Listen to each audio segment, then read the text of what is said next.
He kōna I purangi tēnei nā te reo irirangi o Aotearoa.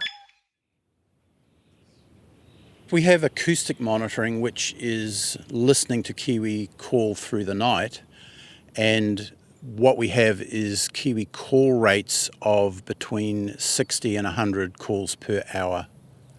And set that into context for me. 60 to 100, I mean, it sounds like a lot. When you get to 5 calls an hour, you are in the high kiwi call zone. Right. So it is a huge number. Kia ora, nau mai haramai ki te ao hurahanga. Ko Clackencannon tēnei. Today we're on the Purerua-Mataroa Peninsula, which bounds the northern end of the Bay of Islands in the far north, home of the Northland brown kiwi. It's early summer, and I'm with Pest Free Purerua-Mataroa project manager Andy Mentor. He's taking me on a tour to help me understand the project, what they're working to protect, the pests they're dealing with, the patchwork of land uses and ownership that makes up the peninsula, the ongoing issues with dog attacks on kiwi, and the project's main nemesis, a feral cat called 9 Lives. Andy and I have just pulled off the gravel road of the peninsula on a small rise, which gives a view out over the narrow peninsula neck. It's pinched by Tapuatahi Beach on one side and the Mangonui or Tipuna Inlet on the other. And it's a key location in their battle against pests. This is our defensive line here. It's about 1,000 hectares of mixed landscape. We've got farming, forestry, pockets of vegetation, and also pine plantation. So it's about 2 kilometres across, and we are defending this part of the neck for the rest of the 6,000 hectares of peninsula to our left, which goes out to the Bay of Islands. And what are the predator issues here? Well, we're keeping out possums. We're essentially a possum-free peninsula now. As well as possums, we're talking mustelids, so that's stoats, ferrets and weasels. We're talking feral cats and also rats. So you've been trapping out on the peninsula for about 2 decades. So even though some of these predator culprits are still around, their numbers are quite suppressed, right? They're quite low. The numbers are quite suppressed because of the good work of the landowners for those 2 decades, as you say, which includes the people at Mataka Station, at the landing here at Paonioni, where we're standing, the work of the New Zealand Kiwi Foundation, and the work of Northland Regional Council and Kiwi Coast all working together, including the hapu and the iwi here. Right, and so with the low numbers out on the peninsula, that's where the defence of the neck then comes in, is to prevent reinvasions. That's correct. So the reinvasion, we are keeping those predators out. We're mopping up on the peninsula itself, zone by zone. So we're standing here in zone 4 of the peninsula, which is the last zone before we get to the buffer zone itself, which is zone 5. So we're able to detect and respond zone by zone. It makes it easier to work with the landowners and with our trappers. While this removal of pests from the peninsula is a project in itself, it also fits into a wider effort called Kiwi Coast, which involves 284 groups stretching from Mangawhai up to Kaitaia. That's an area of about 285,000 hectares, which is about 22% of the whole of Northland. Yeah, and the map that we were looking at earlier, you were showing me there's different groups that are working on different patches of land, and the idea is to try and link these up together to provide a corridor, a safe corridor for kiwi to travel through. Yes, the main philosophy of what we're trying to do is create safe kiwi corridors for not only kiwi but the whole biodiversity by removing the pests in those corridors. Specifically for kiwi, we allow the fragmented kiwi populations to join up and to spread the genetics of the kiwi through the whole of the landscape.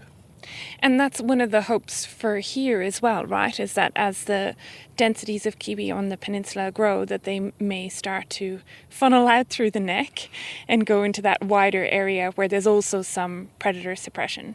Yeah, so standing here at the neck, we have seen the numbers of kiwi increase anecdotally here, so that the kiwi can move from the Tapuatahi Taranui area through into the Kapiro and Kerikeri area and boost the numbers on the mainland. As we chat, a car pulls up beside us. Andy has been spotted by Grace Walsh, part of the Onekura community trapping group.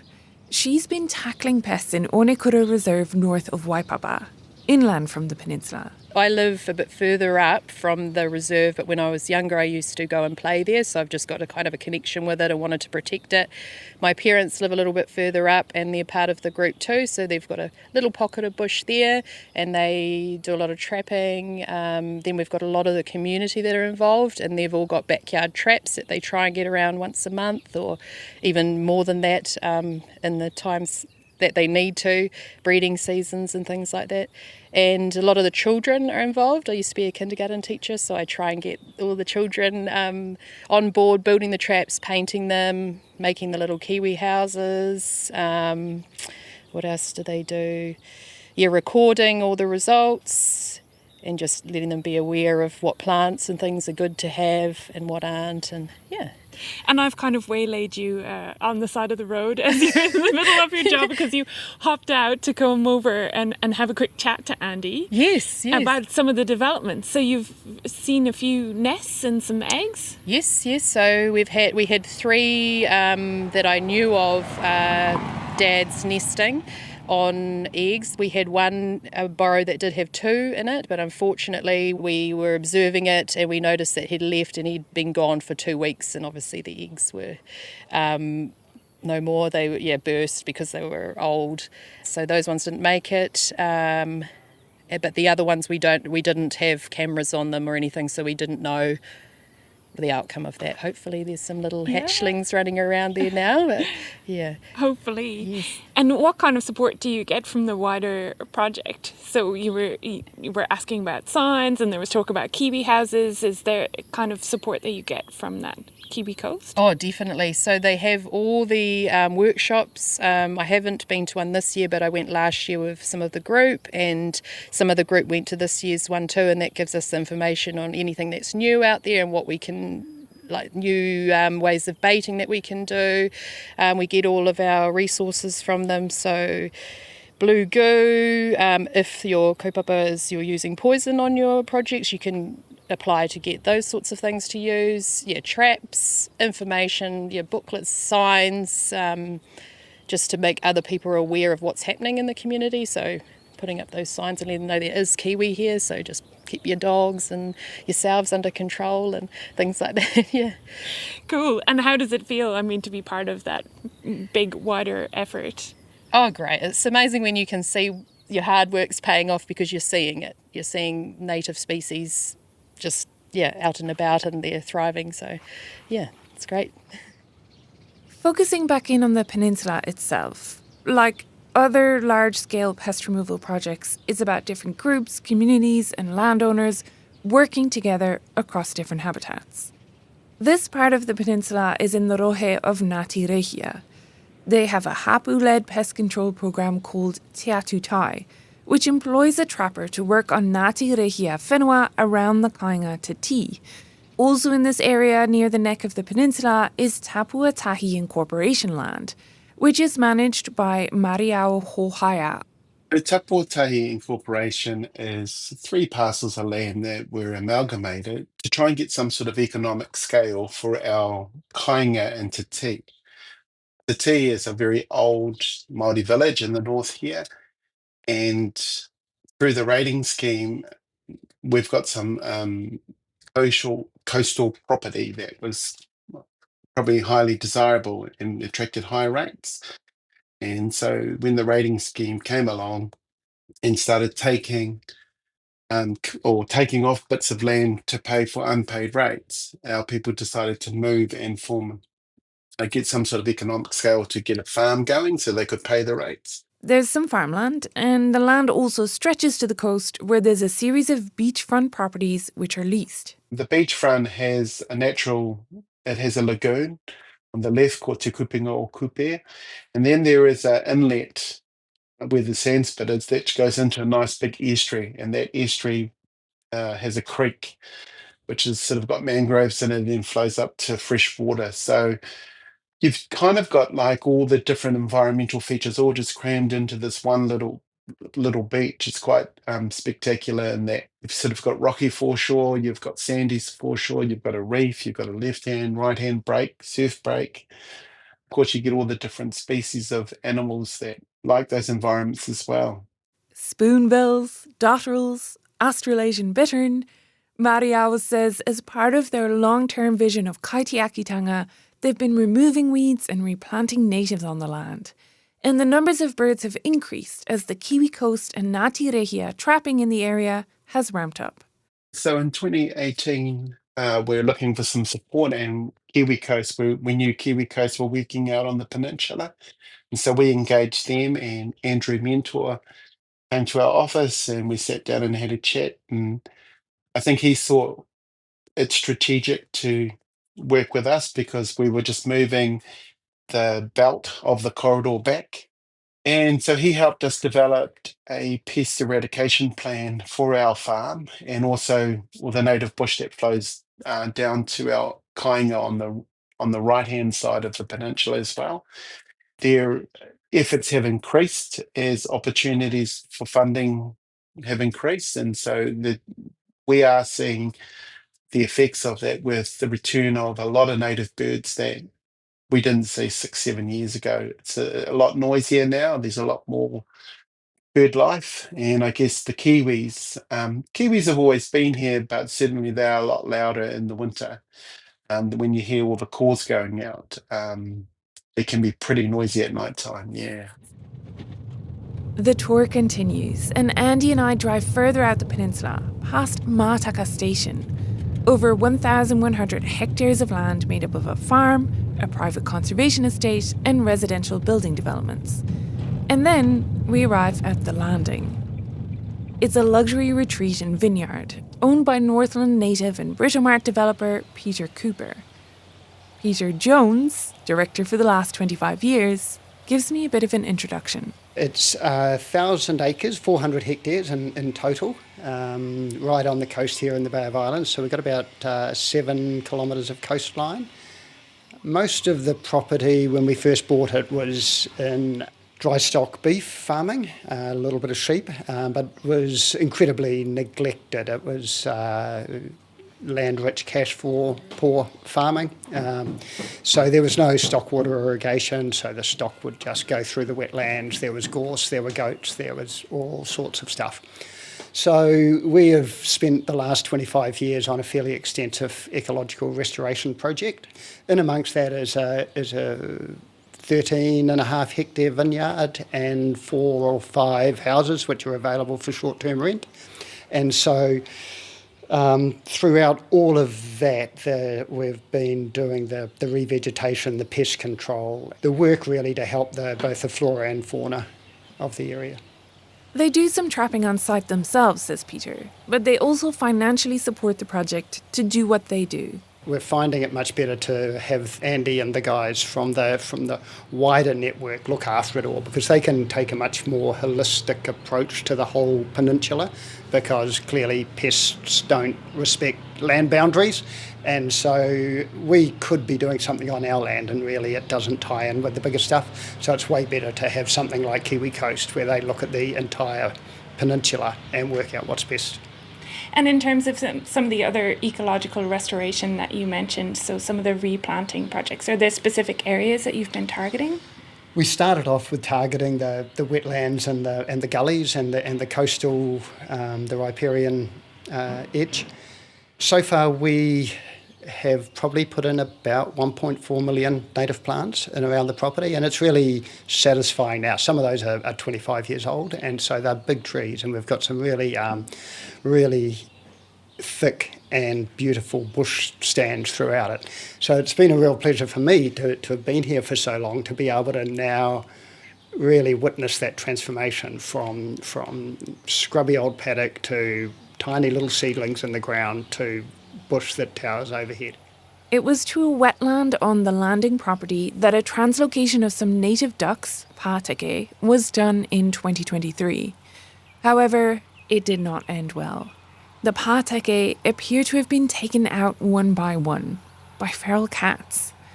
Or rather, Project Trapper Zane Wright suspects, and the evidence suggests, by one particular cat. That is the cat that ate the pāteke. We've got it on camera, him at a kill site, predating on a pāteke, the very same cat.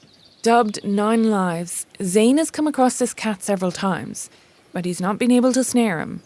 Yet.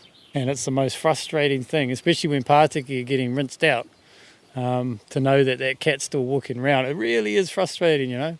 What does he look like, your nemesis? Big tabby with bit of weight on his back leg, and yeah, real solid cat, one of those big solid ones. And he haunts your dreams. Yeah, no, he keeps coming back to my dreams, keeping me up at night, crying. No. Those times he's eluded you. yeah, but yeah, he'll make a mistake. That's the thing. They will make a mistake one day, or he will die of old age. In a wetland area where Zane has encountered bittern and heard Spotless Creek, he shows me a wall of traps he's constructed as an attempt to catch this cat. But 9 Lives is crafty. So yeah, as you can see, we've put a lot of traps here to create walls and all sorts to funnel, say, a cat in through a live capture, double-ended live capture, where we'll have a wall of stoat traps. So the easiest route would be to go through the trap, but he just still wouldn't go through that double-ended live capture. It just jumped this high over the stoat traps to get over. And this is the issue with feral cats, right? Is that they are the kind of the canniest of the predators. They can get really smart about traps. They can get really trap shy. Yeah. And it can take a long time and a lot of effort to hunt them down. Yeah. Lots of resources and that to try and get it. And it's nothing worse than a trap shy predator, that's for sure. And 2 years it's taken to, we haven't got it yet, but it's been 2 years so of far. Tireless monitoring and night thermal work, trying to see where the cat is. But he's just one step ahead of us at all times. But this bridge here is one of the main bridges the cat will use to get up to the top, which we call wharenaere, which is a settlement. And we think he's camping up over there most nights, and he'll cruise down either this fence sign or through this bush, hit the bridge here, and then he's just on his mission throughout the landing.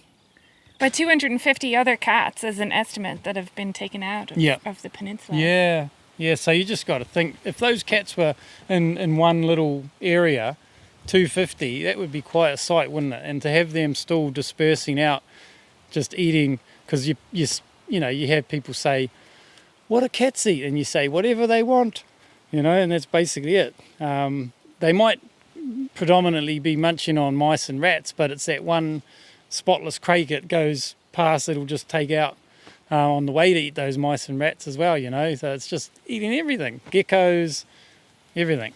Does it make a difference to you personally now that they've been added to the list? Or is it... It's business as usual. Yeah, just go for it. Well, I mean, it might make a difference with funding and stuff. The list that I'm asking about is the Predator Free 2050 pest list. In November last year, the government announced they were adding feral cats. To help with the coordinated peninsula-wide effort, the project is turning to the latest tech. A series of AI cameras is helping them identify what predators are where, and an AT520 AI trap network is being set up. This network of traps can ID predators, arm only for chosen targets, and alert the trappers when they've caught something. The densest network will be at the neck, that defensive line, while further out on the peninsula, the idea is to mop up what's left. It's not like there's massive amounts of action out here because we've really made an impact. It's just the last few predators that are really really hard to catch, so it takes up a lot of time, and generally that's checking cameras to see where these things are moving around, and then either setting live captures right then and there to try and catch these things to remove them, or coming back that next night to try and shoot them. And when you are out at night, is it kind of nice? Like, does it feel rewarding to be able to hear all the kiwi in the bush around you? Totally, yeah. And you've got to be really careful, obviously, around the kiwi, because especially shooting, because you don't want to, you don't want to shoot it. There's that many of them around that, it could easily happen, because, the cat could be just over there, 50 metres away, and there's a kiwi in between you and the cat. 100% happens. So you got to say, excuse me, Mr. Kiwi, just move off to the left a bit, and then take that cat down. But it's an amazing thing to see. I mean, you take it for granted a bit, you say to people, 40 kiwi a night I've seen, and they're like, I've never seen one. It's like, so it is very special. While those targeted predator numbers are coming down, there's another threat to kiwi that exists on this peninsula. Here's project manager Andy Mentor again. Yeah, humans always have a part to play in the survival of kiwi, and we've had a few incidents where pet dogs have taken out particularly adult kiwi, which normally would have a breeding life of 50 to 60 years. And if we lose the adult kiwi, we lose that breeding potential. So yeah, we've lost a few out here, and it's an ongoing issue that we face with the community, and conversations of responsible dog ownership always come to the fore. Tying up your dog, keeping it under control, or considering not having a dog in such an area as this with so many kiwi in the habitat. So loss of kiwi out here on the peninsula, what kind of numbers are you talking about across how many years? In the last 6 years, we will have lost about 40 kiwi. Is that tough for you and the team to kind of think about when you're doing all this work with predator trapping? Well, it's always distressing and sad to see the loss of kiwi that we fight so hard to protect. We have to be philosophical about that we can't control every situation, but we can talk to dog owners about being responsible stewards of their own dogs. And by doing the predator control, we can create a production line of kiwi which can come forward and replace those and solve the dog problem at the same time. When you have those conversations, is it, kind of a lack of understanding and then people get on board, or do you encounter quite a bit of pushback from time to time? Yes, occasionally there's pushback, but in general, the community sees the value of kiwi here as a taonga species and are willing to choose not to have dogs or to keep their dogs under control. Unfortunately, there have been several incidences across multiple years of dogs killing kiwi at Whare Naere Bay in the rohe of Hapu Ngāti Torehina. The latest of these happened in January this year. 2 dogs were subsequently seized by the council, and DNA evidence from the kiwi bodies has implicated one of the dogs. There was quite an uproar from the hapu over that.